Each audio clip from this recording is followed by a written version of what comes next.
사자성어 가운데 권선징악이라는 말이 있습니다. 이 말이 어떤 의미인지를 아는 것은 뭐 그렇게 어려운 일이 아닐 거라고 생각을 합니다. 그런데 어느 분이 권선징악에 관해서 이런 글을 쓰셨어요. 권선징악이란 착한 것을 권하고 악한 것을 징벌한다는 뜻의 사자성어로 현실에서 이루어진 적은 없다는 뜻이며 그만큼 인생은 비참하다는 의미이다 하고 그렇게 정의를 했습니다. 현실에서는 이 권선징악이 이루어진 적이 없기 때문에 동화책이나 혹은 연속극의 주제이고 역사는 항상 그 반대를 말한다는 것이 이분의 주장입니다. 한국 드라마를 보아도 그 주제는 여전히 권선징악입니다. 악역을 맡은 사람은 할 수 있는 만큼 아주 사악을 떨고 주인공은 바보 같다 싶을 만큼 어리숙하고 순진하기만 하지만 마지막에 가서는 결국은 악당들은 다 망하게 되고 그리고 주인공이 승리하게 된다는 게 거의 모든 드라마들의 주제입니다. 우리는 이런 이야기가 그렇게 현실적이라고 생각하지는 않습니다. 사실 저는 너무 말도 안 되는 이야기라서 이 한국 드라마를 즐겨보지 않는 편인데, 하지만 가만히 생각해 보면 이 드라마라도 좀 비현실적이어야지, 드라마마저 너무 현실적이면 그건 진짜 인생이 너무 우울하고 그래서 아마 시청률도 나오지 않을 것 같다는 생각이 들어요. 사람들은 그나마 드라마에서라도 악인들이 망하고 의인이 흥하는 것을 보면서 일종의 카타르시스를 좀 느껴보고 싶은 마음이 있는 거죠. 그런데 문제는 뭔가 하면 결과를 너무 빤히 알고 있긴 한데 이 드라마는 악당이 너무 오랫동안 사람을 괴롭힌다는 거예요. 그래서 막판에 그 긴 시간이 지나고 막판에 악인이 망하는 거 하나 보기 위해서 그렇게 긴 시간을 보내는 게 너무 좀 속이 타기도 하고 너무 답답하기도 합니다. 그래서 저는 처음부터 끝까지 주인공은 한 대도 맞지 않는 액션 영화를 오히려 더 좋아합니다.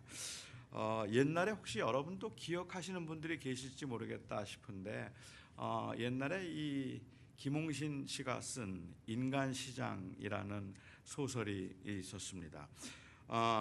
그런데 이 어떻게 생각하면 이 비현실적인 면에서 보면 이 슈퍼히어로들이 더 저에게는 오히려 더 시원하고 통쾌감을 주는데, 이 인간시장이라고 하는 소설에 나오는 주인공인 장총찬 씨라는 분은요, 소설 내내 진짜 한 대도 안 맞습니다. 항상 악당들을 때려주고 항상 악당들을 징벌하는데 그게 저한테는 차라리 더 낫다는 생각이 드는 거예요. 드라마를 보면서 반전도 재미있지만 그것보단 그냥 악당은 항상 맞으면 그게 더 재밌겠다는 생각을 하게 되죠. 성경에도 보면 읽으면 힘이 되기는 하는데 그런데 현실적이지는 않은 이야기들이 성경에 제법 많이 나옵니다. 욥기를 읽으면서도 의인이었던 욥이 고난을 당한 고난과 그리고 그가 가졌던 그 깊은 고뇌의 부분들을 읽으면 공감이 되다가도 그래서 마침내 고난 끝에 욥의 재산이 2배가 되고 그리고 나중에 더 예쁘고 출중한 자녀들을 얻었다는 결론을 읽을 때는 시원함은 느껴지는데 그런데 현실적이지는 않습니다. 다니엘서에는 유난히 해피엔딩이 많이 나오죠. 채식만 했는데도 얼굴이 더 좋아져서 왕에게 인정을 받게 되었다든지, 사자굴 속에 들어갔지만 죽지 않아서 사자의 입을 막고 살아난 이야기라든지, 아니면 죽을 위기에 놓였다가 아주 극적으로 왕의 꿈을 해몽함으로 오히려 크게 출세하는 기회가 되었다든지 하는 이러한 이야기들입니다. 정말 우리 현실에서는 아주 드물게 보는 일들이죠. 오늘 본문도 사실은 해피엔딩입니다. 그런데 이번 이야기는 그 타이밍이나 그 방법에 있어서 너무 비현실적이기 때문에 사실은 이 슈퍼히어로들의 액션 영화만큼이나 우리를 당황스럽게 만드는 이야기입니다. 이렇게 하실 수 있는 풀무불 속에 던져 넣어도 타지 않고 살아나올 수 있도록 하실 수 있는 하나님의 능력을 우리가 의심하는 것이 아니라 우리의 현실에서는 결코 일어나는 일이 아니기 때문에 이것이 아주 비현실적으로 보인다는 말이죠. 우리가 이 땅에 살아가면서 그 당하는 고난 가운데 저희가 가지고 있는 질문은 하나님께서 과연 하실 수 있는가? 그 질문이 아니에요. 우리의 질문은 과연 하나님이 해 주실까 하는 것의 질문입니다. 그런데 때로는 우리가 마치 하나님의 전능하신 능력을 믿지 않는 것처럼 그렇게 오해가 되기도 하고, 그래서 믿음이 없는 사람인 것처럼 치부되는 그러한 경향도 우리에게는 좀 우리 현실에서는 있는 것 같습니다. 다시 말씀을 드리면 하나님께서 그것도 못하셔? 전능하신 하나님이 그 병 못 고치시겠어? 전능하신 하나님께서 그 문제 해결해 주지 못하겠어라고 말하면 그 하나님이 그 문제를 해결하시고 그 병을 고칠 수 있다는 능력은 믿죠. 그런데 해 주실까? 그게 의문이죠. 정말로 하나님께서 그것을 해 주실까라는 것. 왜냐하면 우리의 현실에서 하나님의 전능하심을 믿고 있지만 우리의 현실에서는 하나님께서 그렇게 기적과 같은 일을 해 주지 않으셨던 경우들이 아주 많기 때문에 그렇다는 말입니다. 따라서 우리가 가지고 있는 의문은 하나님의 능력에 대한 의문이 아니라 하나님의 의지에 대한 의문이고, 그리고 이 하나님의 의지에 대한 의문은 제가 생각할 땐 충분히 합리적이고 이성적이라고 저는 생각을 해요. 하나님, 전능하신 하나님이 교회를 부흥시킬 수 없겠습니까? 전능하신 하나님이 그렇게 큰 건물을 구입하도록 하실 수 있는 능력이 없겠습니까? 있죠. 그거 다 믿죠. 그런데 문제는 그렇게 과연 해 주실까요? 우리의 삶 속에서는 그렇게 해 주신 적이 별로 없기 때문이기도 하고, 그것보다 더 중요한 것은 과연 하나님의 원하심과 하나님의 뜻은 어디에 있을까 하는 것을 살펴보고 싶은 우리의 마음 때문에 그렇기도 하다는 말입니다. 그러니까 하나님이 하실 수 있는가라는 질문보다 하나님이 해 주실 수 있을, 과연 해 주실까라는 질문이 오히려 하나님의 마음을 헤아리려고 하는 더 믿음의 질문 일 수도 있겠다는 생각을 하게 되죠. 사실 우리는 살면서 하나님의 원하심이 무언가는 잘 모릅니다. 하나님의 원하심을 우리는 보통 하나님의 뜻이라고 그렇게 이해를 하기도 하는데, 이 말에도 좀 오해가 많다는 생각이 들어요. 몇 년 전에 한국의 국무총리로 지명되었던 분이 어느 이 교회에서 이 강연을 하는 중에 전쟁이 한국 전쟁이 하나님의 뜻이었다, 아니면은 일제 강점기가 하나님의 뜻이었다고 말을 해서 논란을 좀 일으켰던 적이 있습니다. 그런데 한국 전쟁이 하나님의 뜻이었다라든지 일제 강점기가 하나님의 뜻이었다라고 하는 말이 아주 틀린 말은 아닐 거예요. 그런데 이제 그분의 문제는 그것이 하나님의 뜻이었다고 말하면서 그것이 선한 일이라서, 그래서 전쟁을 통해서 한국이 미국을 더 의지하게 되었다든지, 그렇지 않으면 일제강점기를 통해서 이 미개했던 우리 민족이 다시 개화된 기회가 되었다든지, 이런 말들이 무례하고 참 잘못된 그러한 결론일 수도 있겠다는 생각이 드는데, 한국전쟁이 하나님의 뜻이었느냐는 말을 할 때 우리는 하나님의 뜻을 이야기하면 크게 두 가지로 생각을 해보아야 될 필요가 있다는 거죠. 하나님의 뜻에는 하나님께서 기뻐하신 하나님의 뜻과 하나님께서 허락하신 하나님의 뜻이 있다고 생각을 해요. 그러니까 일반적으로 그게 하나님의 뜻이었다는 말 속에 담겨있는 의미는 하나님이 그걸 기뻐하셨다는 의미라고 이해를 하는 거죠. 하지만 일반적으로 하나님의 뜻이라고 말할 때 그것은 하나님이 기뻐하셨다는 의미보다 하나님의 주권과 계획 가운데 이루어진 일이라 하는 그러한 의미가 담겨 있다고 볼 수 있을 것 같습니다.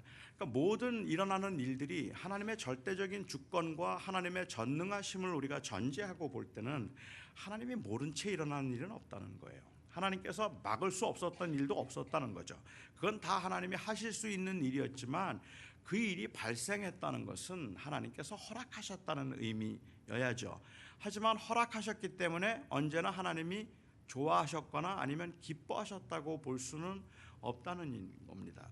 아마 가장 대표적인 예가 저는 탕자의 비유가 아닐까 하는 생각이 드는데, 둘째 아들이 아버지의 재산을 가지고 나가서 살겠다고 아버지에게 자기 몫의 유산을 달라고 요청을 합니다. 아버지가 그것을 거절할 수 있었을까요? 없었을까요? 있었죠. 아버지는 그 아들이 그거 가지고 나가면 고생한다는 거 알았을까요? 몰랐을까요? 알았죠. 알았는데도 불구하고 그 아들에게 그 재산, 그 몫의 유산을 주고, 그리고 이 아버지는 매일 기다려요. 아들이 돌아오기를 기다립니다. 그렇게 아들에게 주어서 나가게 한 것, 이것은 아버지가 허락한 일이에요. 하지만 그 허락함을 통해서 아버지가 원했던 것은 너 가서 고생 좀 해라 뭐 이런 뜻이라기보다는 오히려 그렇게 해서 그 다시 깨닫고 돌아오기를 오히려 기뻐하셨던 일이지, 나가는 것 자체를 기뻐했던 것은 아니라는 말입니다. 그럼에도 불구하고 하나님께서 아버지가 그것을 허락한 이유는 그것을 통해서 얻고자 하는 또 다른 계획이 있기 때문에 허락한 일들이라는 겁니다. 한데 그것이 무엇인가를 우리는 잘 모르죠.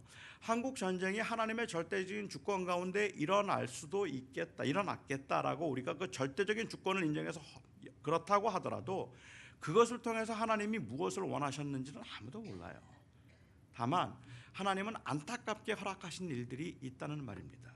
교회가 분쟁이 나서 갈라집니다. 교회가 분쟁이 나서 싸우고 난 다음에 항상 사람들이 하는 이야기가 뭐냐면 그게 주님의 뜻이었다는 거예요.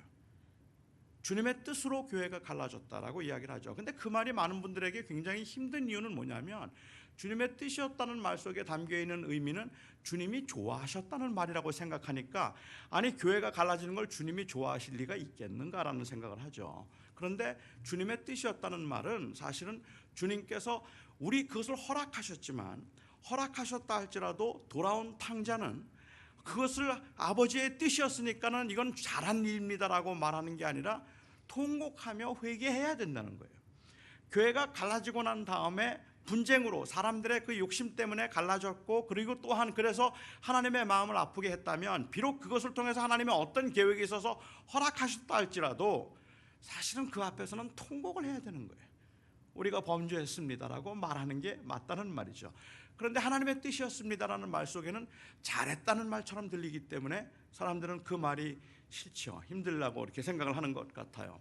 하나님께서 허락하신 일은 사실은 하나님은 안타까운 마음으로 하나님의 또 다른 이 계획을 위해서 하나님께서 그것을 일시적으로 허락을 하셨다 할지라도, 그래서 하나님이 그 자체를 좋아하셨다고 말할 수는 없죠. 우리가 당하는 고난들이 하나님의 뜻이었다고 말한다면 이것은 내가 고난당하는 걸 하나님이 좋아하신다는 말이 아닙니다. 그렇게 생각하면 하나님이 너무 섭섭해지잖아요. 그런데 내가 고난당하는 것이 하나님의 뜻이었다라고 이야기한다면 그 말의 의미는 거기에 하나님의 계획이, 또 다른 계획이 있을 거라는 하나님의 그 이 신실하심, 선하심에 대한 인격적 신뢰를 의미할 뿐이라는 말입니다. 제가 가지고 있는 장애가 하나님의 뜻일까요? 아닐까요? 하나님의 뜻이죠. 제가 가지고 있는 장애는 하나님의 뜻이지만 그 말이 하나님은 제가 평생을 장애인으로 사는 걸 좋아하셨다, 이렇게 이야기하면 이거 진짜 섭섭한 이야기라는 말입니다. 그렇죠? 그런데 하나님은 제가 장애를 가지고 살아가도록 허락하셨지만 그것을 통한 하나님의 또 다른 계획이 있었다라는, 하나님 모르지만 뭔지는 저는 모르죠. 저는 하나님께서 왜 저에게 장애를 주셨는가 생각해 보면 그냥 짐작되는 것 하나밖에는 다른 건 없어요. 왜 저에게 장애를 주셨는지 제가 짐작하는 이유는 저의 외모예요. 이 외모로는 자꾸 연예인 한다 그럴까 봐 그냥 목사하라고 이게 장애를 주셨구나 생각하면 마음이 좀 편해지기는 해요. 그래, 그렇게 생각하면 되겠구나 생각하는데, 우리는 사실 하나님이 왜 나에게 이런 고난을 주시는가는 알 수 없지만, 그렇지만 거기에 하나님의 뜻이 있다라고 이야기를 하면 하나님께서 그것을 통해서 이루고자 하시는 하나님의 선하신 계획이 있다는 신뢰와 믿음일 뿐이지, 하나님이 그걸 좋아하셨다는 뜻은 아니라는 말입니다. 그렇기 때문에 우리는 사실 하나님의 능력을 의심하지는 않지만 하나님의 그 신실하심과 선하심을 믿기는 하지만, 그럼에도 불구하고 정말 해 주실까라는 의문은 항상 가지고 있는 의문이라고 볼 수 있을 것 같습니다. 그런데 우리가 이 오늘 보게 되는 본문의 말씀은 저희를 정말 당황스럽게 만드는 것은 이후에도 이런 일은 없었고 그리고 이전에도 한 번도 일어나지 않은 일이기 때문에 그래요. 다시 말씀드리면 용광로에 들어갈 뻔했다가 극적인 순간에 구출된 사람들은 간혹 있었고, 사고로 온몸에 화상을 입고도 생명을 잃지 않아서 극적으로 회복되고 흉터를 가지고 살아가기는 하지만 건강하게 사는 사람들은 있었어도 용광로에 들어갔는데도 타지도 않고 죽지도 않았던 사람은 아직까지 아무도 없었습니다. 느부갓네살은 사드락과 메삭과 아벳느고를 회유했습니다. 워낙에 그들을 아끼고 또 그리고 총애했다는 생각이 들어요. 그래서 아마도 너그러워 보이는 얼굴로 그 금신상에게 절 한 번만 하면 그러면 내가 너희를 살려주겠다라고 했습니다. 그리고 그 세 사람은 그들을 용광로에 넣는다 할지라도 하나님께서 우리를 건져 주실 것입니다. 그리 아니하실지라도 우리는 그 금신상에 절할 수 없습니다라고 말을 했습니다. 그리고 성경은 재밌게도 그러자 느부갓네살의 얼굴빛이 변하였다라고 이야기해요. 그러니까 처음에 이야기할 때는 상당히 너그럽게 회유하듯이 당연히 들어줄 거라고 생각을 해서 죽을 고비에 넘겨 있는 그들을 건져주기 위해서 한 번만 절하면 내가 살려줄게, 워낙은 그런 거 묻는 거 아니잖아요. 그냥 바로 죽이는 건데 그렇게 했는데 그들이 거절을 하니까 얼굴빛이 바뀌었는데, 여기 얼굴빛이 바뀌었다는 것은 그만큼 그의 분노가 극에 달했다는 의미로 볼 수도 있을 것 같습니다. 정말 잘해주고 싶었는데 그의 호의를 거절하니까 더 화가 난 거죠. 사람들은 믿고 좋아하는 사람들에게 배신을 당하면 그 분노를 더 견디지 못하는 법입니다. 그만큼 기대감이 있었기 때문에 그런 거죠. 정말 아까웠던 그 사이가 틀어지면, 그리고 정말 아끼고 사랑하던 사이가 틀어지면 그러면 평생 얼굴 안 볼 수도 있어요.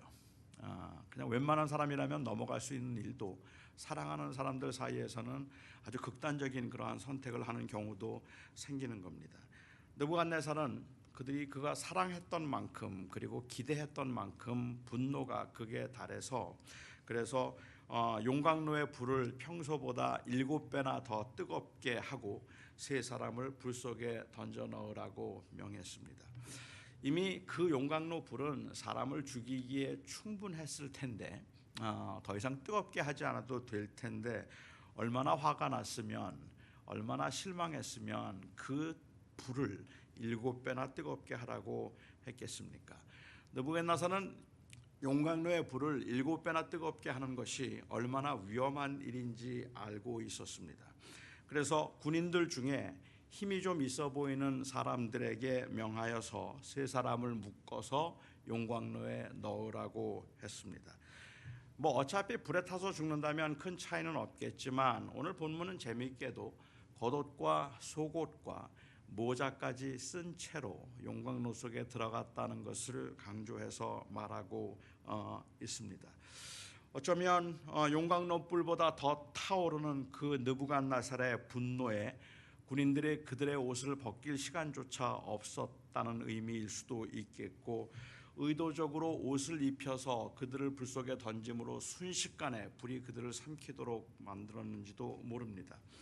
왕의 분노가 얼마나 준엄했든지 그 세 사람을 묶어서 용광로에 던졌던 한 용사도 너무 마음이 좀 분주해서 그들을 용광로 불 속에 집어넣다가 그만 그 열기가 옷에 옮겨 붙어서 타 죽는 사고가 발생했습니다. 용광로에서 타오르는 그 열기가 주변에 있는 사람까지 태워 죽일 정도였다면 그 당시에 그 열기는 주변에 있는 사람들을 공포로 몰아넣기에 충분할 만큼 뜨거웠다고 볼 수 있습니다.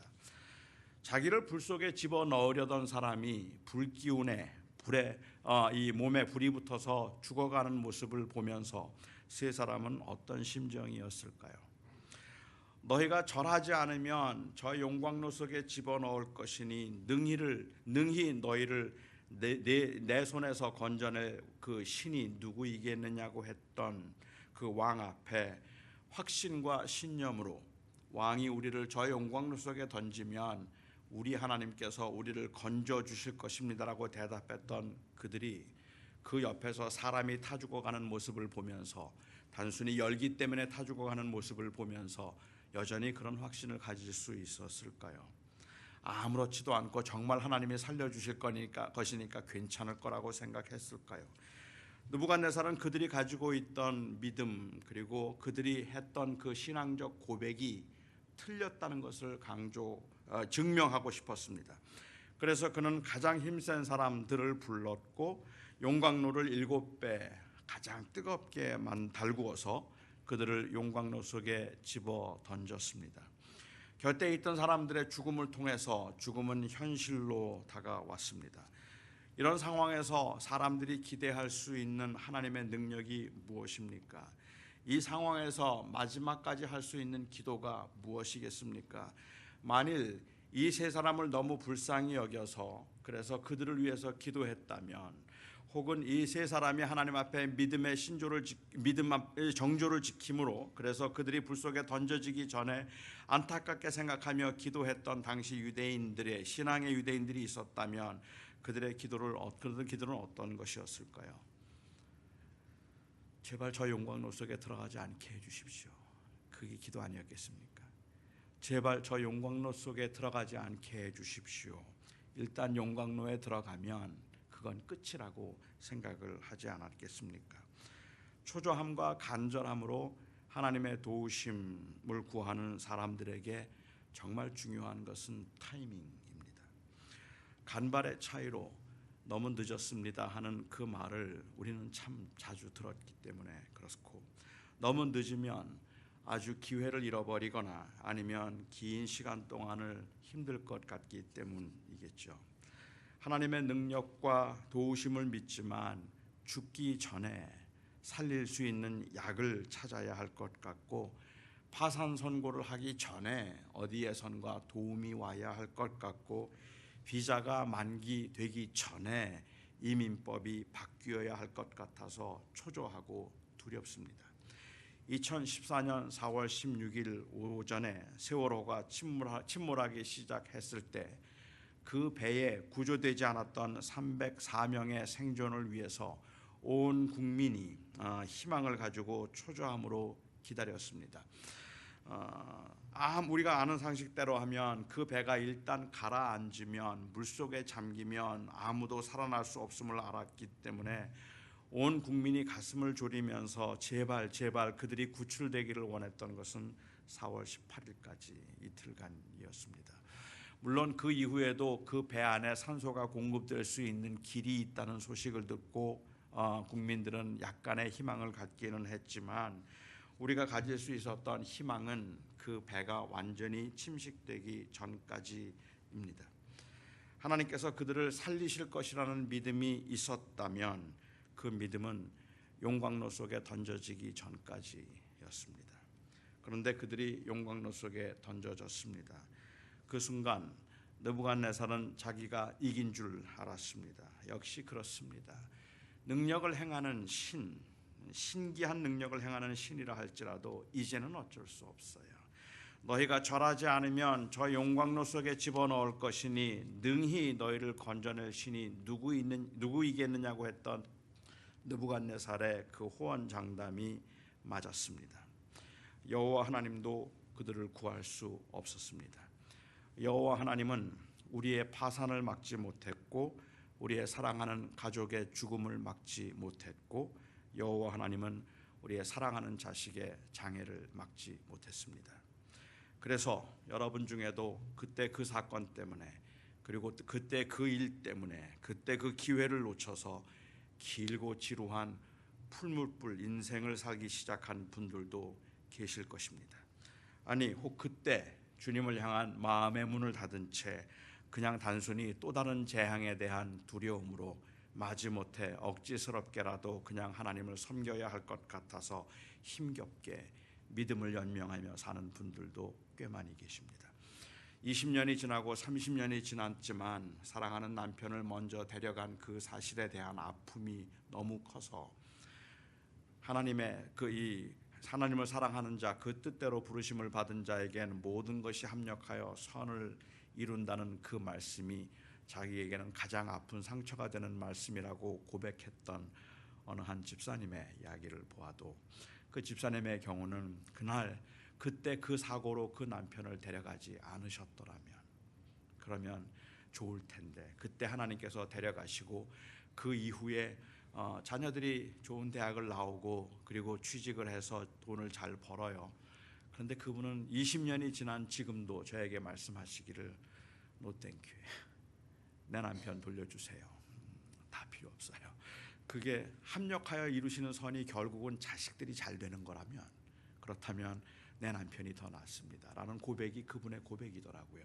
그런데 우리의 삶 가운데도 우리가 사실 생각해 보면 하나님은 그런 것들을 막지 못해서 우리가 긴 시간을 풀무불 인생을 산 경우들이 있습니다. 저는 느부갓네살이 정말로 잔인했다고 생각했습니다. 용광로 속에 사람을 집어넣고 그거를 바라볼 수 있는, 타 들어가는 것을 볼 수 있는 사람이 있었을까? 어떻게 살이 녹아나는 것을 그렇게 볼 수 있었을까 하는 생각을 들었어요. 아마 아니겠죠. 그냥 일어나서 가려고 하다가 우연히 보았는데 그 모습을 보게 된 것이라고 보는 게 더 맞겠죠. 아무튼 느부갓네살의 눈에 기상천외한 모습이 들어왔습니다. 느부갓네살에게만 처음에 보였던 모습인지도 모르겠어요. 너무 놀라서 의자에서 벌떡 일어납니다. 틀림없이 3사람을 묶어 넣지 않았느냐. 그런데 결박되지 않은 4사람이 7배를 뜨겁게 한 그 용광로 속을 걸어다니니 이게 어찌 된 일이냐 묻습니다. 4번째 사람의 모습은 신의 아들의 모습과 같았다고 했습니다. 그 불 속에 누군가 있었습니다. 그 4번째 인물이 누구였는가에 관해서는 의견이 좀 분분합니다. 어떤 분은 천사였다고 말하고 어떤 분은 예수님이었다고 말합니다. 이 인물은 아마도 소돔과 고모라가 멸망하기 전에 아브라함과 씨름했던 인물일 것이고, 아브라함에게 그인과 대화를 나눴던 인물일 것이고, 야곱이 야복 강가에서 함께 씨름했던 그 인물일 것입니다. 절대로 그가 예수 그리스도는 아니었다고 주장하는 입장은, 예수님이 인간의 형상을 입고 이 땅에 온 것은 마리아의 몸을 빌려서 처음 나타났기 때문에 그 이전에는 예수님이 인간의 형상을 입지 않았다는 것이고, 또한 이 예수님이었다고 말하는 사람은 그때는 온전한 인간은 아니었지만 성자 하나님께서 그렇게 인간의 모습으로 이제 변형되어서 나타나심으로 정말 인간들과 함께 동행할 것임을, 그 동행하는 임마누엘이 되실 것임을 예시하신 것이라서 예수님이었다고 주장하기도 합니다.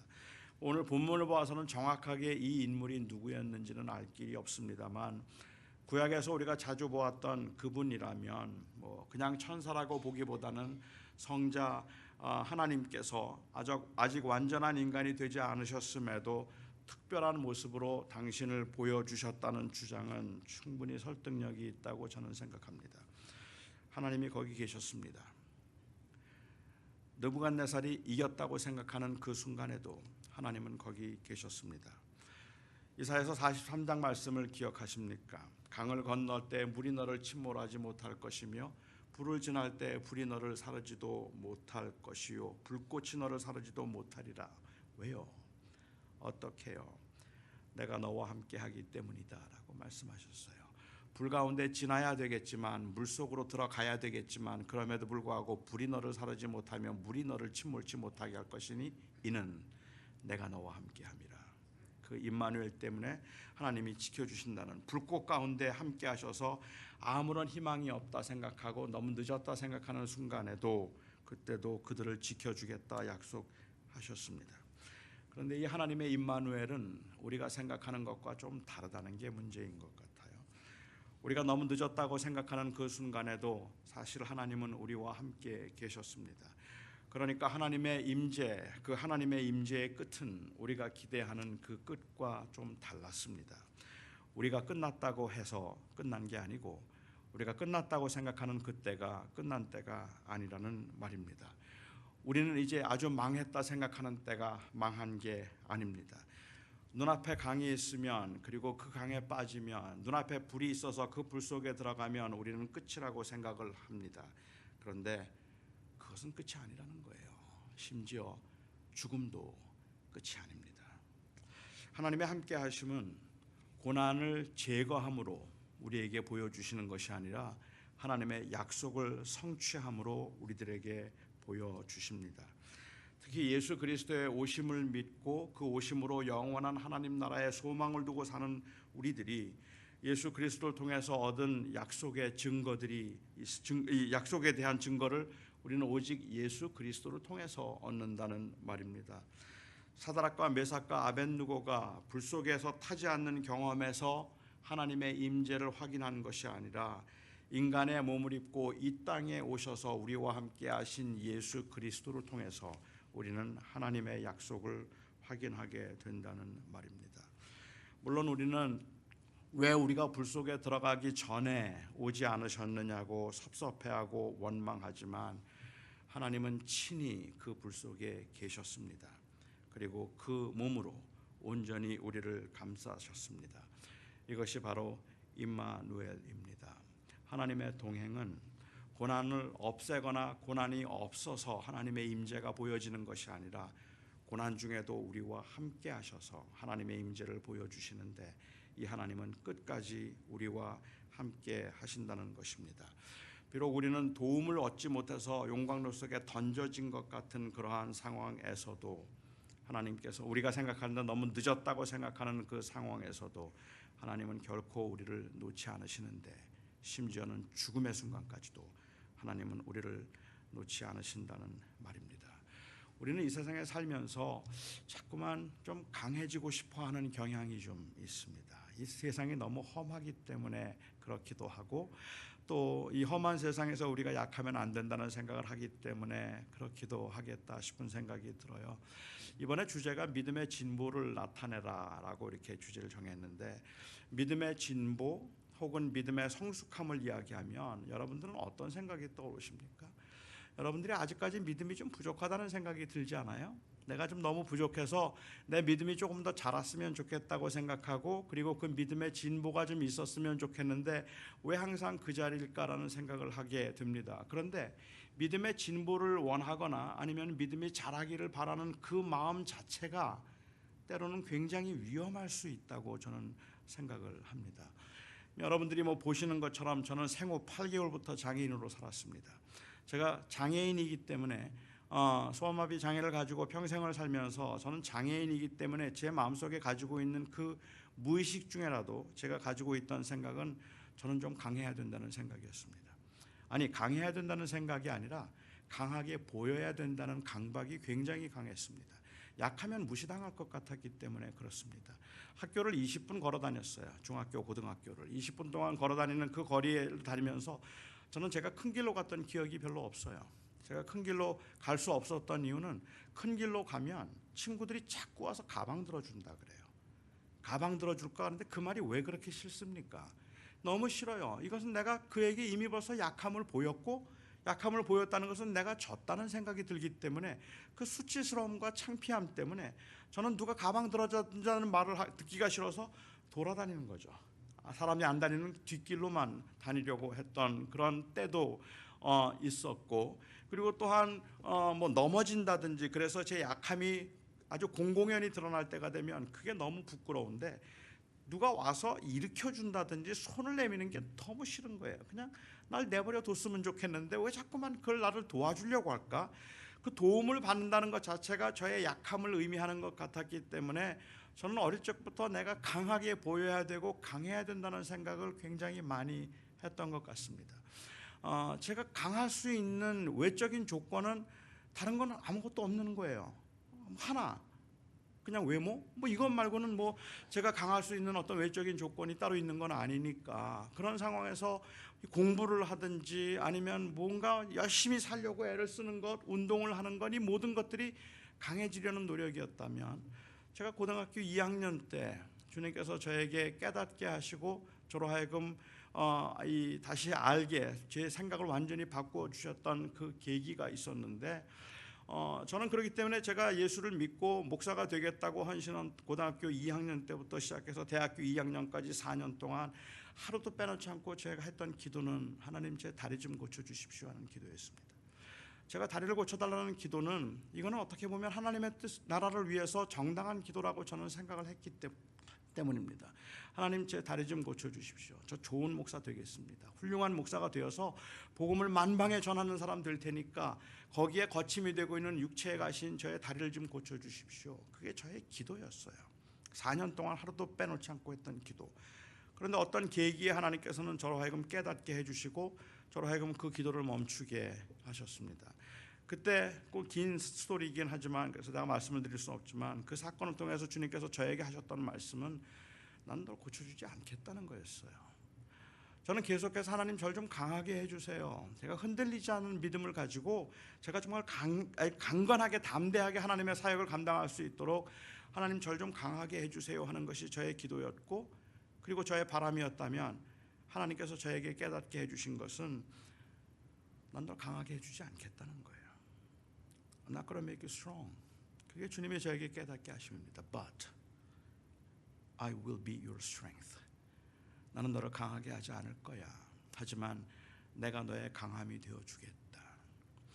우리가 하나님의 그 인도하심이나 하나님의 섭리에 만족하지 못하는 이유는 하나님이 우리의 강함이 되신다는 사실이 아니라 우리를 강하게 해주지 않으셨다는 사실에 대한 불만인 경우들이 굉장히 많더라는 거예요. 그런데 하나님은 우리를 강하게 해주지 않으세요. 우리의 그런 문제들을 하나님 앞에 기도할 때 하나님께서 선뜻 다 해결해 주시는 건 아닌데 그래서 우리는 신앙생활 하면서도 정말 나는 왜 이렇게 연약할까? 나는 왜 이렇게 부족할까?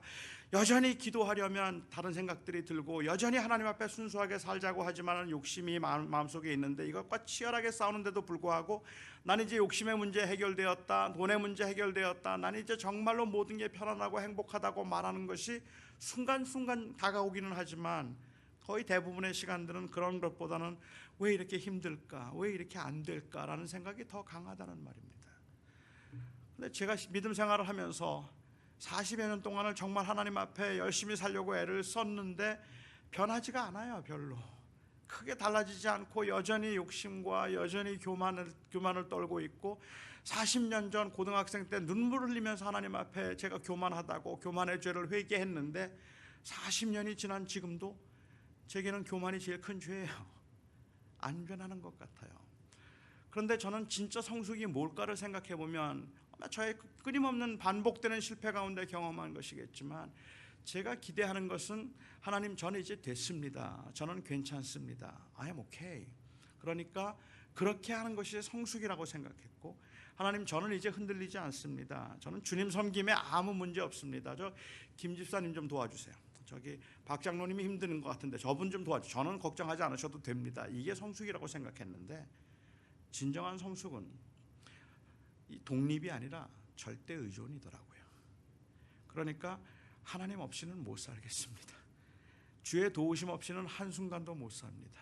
하나님의 임재가 아니면 나에게는 아무 소망이 없습니다.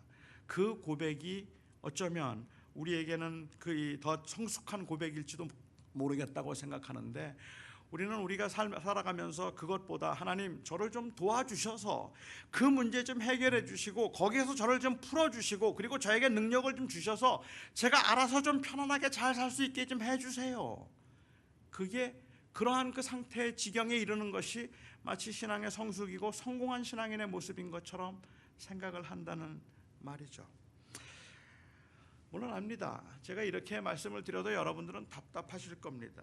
다니엘의 세 친구가 경험했던 이런 극적인 경험을 왜 그들만 경험하고 우리는 경험하지 않을까 생각되기 때문에 그래요. 아무리 살려달라고 해도 살려주지 않으셨어요. 그 문제만 해결해 주시면 제가 되겠습니다. 하나님 그 문제만 해결해 주세요라고 기도했던 그 기도 응답되지 않았어요.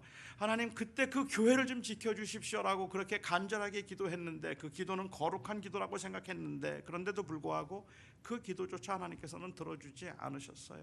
내 아들 하나님 거기에만 좀 갈 수 있게 해주십시오라고 기도했고 제발 내 남편 내 아내 하나님 그때 살려주세요라고 그렇게 간절하게 기도했지만 그렇지만 아무 일도 일어나지 않았어요. 언제나 너무 늦었어요.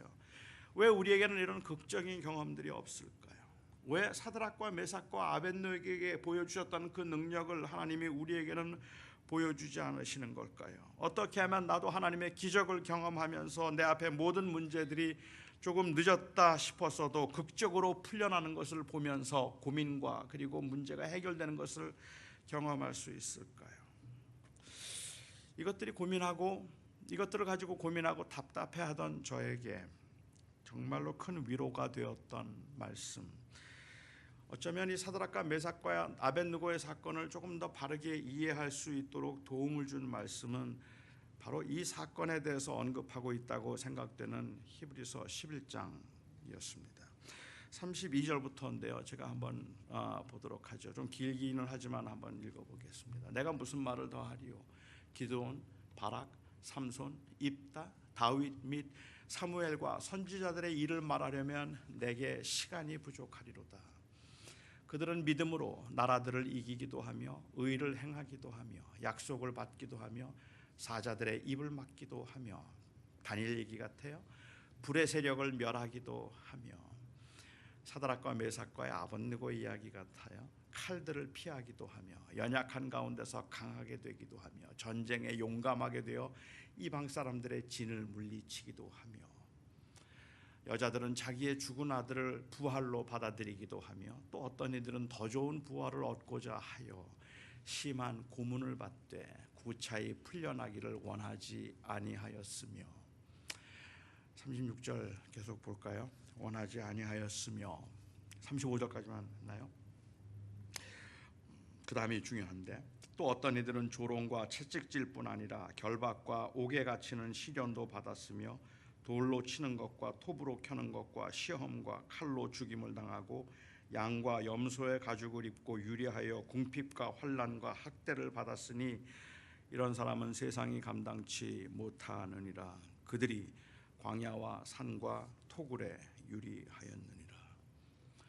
이 말씀이 제게 충격인 것은 그 불의 세력을 멸했던 세 사람의 경험과 톱에 켜서 죽임을 당한 사람의 경험이 같다고 말하는 것 같기 때문입니다. 뜨겁게 타오르는 용광로 속에서도 타지도 않고 죽지도 않고 뚜벅뚜벅 걸어 나온 것과 군인들에게 붙잡혀서 톱에 켜서 죽임을 당한 것이 같다고 말하기 때문에 그런 겁니다. 하는 일마다 잘 되어서 고난을 모르고 산 것과 하는 일마다 안 되어서 고난밖에 모르는 인생이 같다고 말하기 때문에 이 말씀이 저에게는 충격이라는 말입니다. 그게 어떻게 같습니까? 험난한 인생을 흙수저로 태어나서 험난한 인생을 험하게 산 사람과 비교적 편안하고 넉넉하게 살았던 그 사람의 삶이 어떻게 같다고 말할 수 있는 겁니까? 모든 자식들이 그리고 부모님이 장수하셔서 건강하게 온 가족들이 정말로 화목하게 살아가는 가정과 가족들이 먼저 하나님의 품으로 떠나고 그리고 또한 고난과 아픔을 가지고 장애를 가지고 힘들게 버겁게 살아가고 있는 그 가족이 같다고 말하고 있으니 그게 어떻게 같을 수 있겠느냐는 말입니다. 그런데 감히 그것들이 다 같다. 톱에 켜는 것과 돌에 맞아 죽는 것과 그리고 또한 그 불의 세력을 이기기도 하고 부활의 소망으로 아들을 얻기도 하는 것과 또한 그래서 또한 그 부활의 더 나은 부활을 위하여서 구차히 고난을 기꺼이 받는 것이 같다라고 말하고 있다는 말이죠. 이것을 감히 같다고 말할 수 있게 만드는 근거는 부활입니다. 생명입니다. 예수 그리스도를 통해서 우리에게 주신 그 생명과 부활이 우리에게 있기 때문에 우리는 이 땅에 살면서 비록 하나님께서 아무것도 도와주지 아니하시고 너무 늦었다 생각하는 그 경우들을 우리가 경험하기는 하지만 그 가운데도 저희가 낙심하지 않을 수 있는 것은 그것은 바로 이 모든 과정을 통하여서 우리에게 주실 궁극적인 생명이 있기 때문에 그렇습니다. 영원한 하나님의 나라에 대한 소망이 있기 때문에 그렇다는 말입니다. 예수 그리스도를 부인할 수가 없어서 Christ, Christ, none but Christ, Christ, Christ, none but Christ. 뉴게이트에서 런던에 이르기까지 그냥 그리스도, 오직 그리스도. Christ, Christ, none but Christ.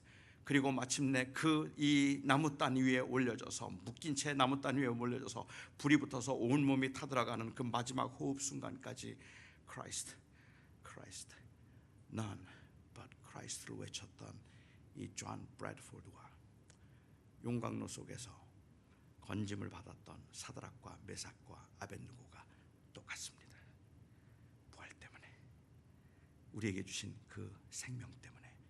너무 늦었다 생각되는 그 순간도 우리에게 절대로 늦은 것이 아닌 것은, 이 땅을 사는 동안에는 비록 험하게 인생을 살아야 되는 그러한 그 계기가 되었던 사건이 우리에게 있어서 하나님이 도와주지 않은 것 같지만, 하나님이 우리와 함께 하셨고 하나님께서 우리를 지켜주셨다는 것을 분명하게 확실할 수 있는 것은 임마누엘, 예수를 통하여 우리에게 주신 그 생명 때문입니다.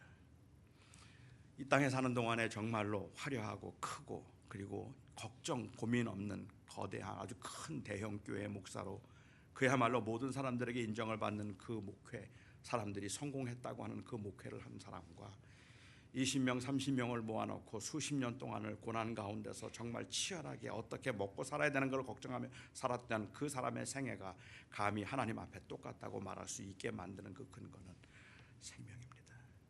부활입니다. 여러분의 생애와 우리의 생애가 같다고 말하는 것, 그리고 모든 사람들이, 우리가 이 예수를 믿는 사람들이 이 땅에서 우리가 가질 수 있는 그 위로는 임마누엘, 하나님의 함께 하심입니다. 그리고 하나님의 함께 하심은 사실은 바로 이 용광로 속에서 건져내심에 있는 것이 아니라 하나님의 임재와 동행에 있는 겁니다. 그러니까 사드락과 메삭과 아벳느고가 그리 아니하실지라도 나는 왕에게 절할 수 없습니다 라고 말했던 것은, 단순히 나는 그 하나님을 절대로 부인할 수 없다는 그 충성심을 말하고 있는 것이 아니라, 오히려 이것은 그래서 자기의 의를 말하고 있는 것이 아니라 오히려 이것은 부활에 대한 소망을 말하고 있는 겁니다. 내가 비록 그 용광로 속에 죽어간다 할지라도 내가 절할 수 없으면 하나님께서 나를 다시 살리실 것이기 때문입니다. 우리가 이 땅에 사는 동안에 그리 아니하실지라도라는 것은 믿음이 좋은 사람들이 할 수 있는 의지적인 결단과 고백이 아닙니다. 제가 믿기에는 그리 아니하실지라도라는 이 고백은 바로 우리가 고백하고 있는 부활에 대한 소망, 이 땅을 나그네로 살아가고 있는 사람들의 그 믿음의 고백일 뿐입니다. 그래서 우리는 비록 힘들지만, 비록 어렵지만, 답답하지만, 그럼에도 불구하고 우리는 감히 저와 여러분은 오늘 이 아침에도 그리 아니하실지라도 라고 말할 수 있습니다. 그것은 내가 그만큼 믿음이 성숙하다는 말이 아니라 우리에게는 그것만이 소망이라는 말입니다. 예수 그리스도, 그를 통하여서 우리에게 약속하신 새로운 생명, 그 생명을 품고 살아가는 사람들로 이 땅에서 우리가 나그네인 것을 잊지 않기를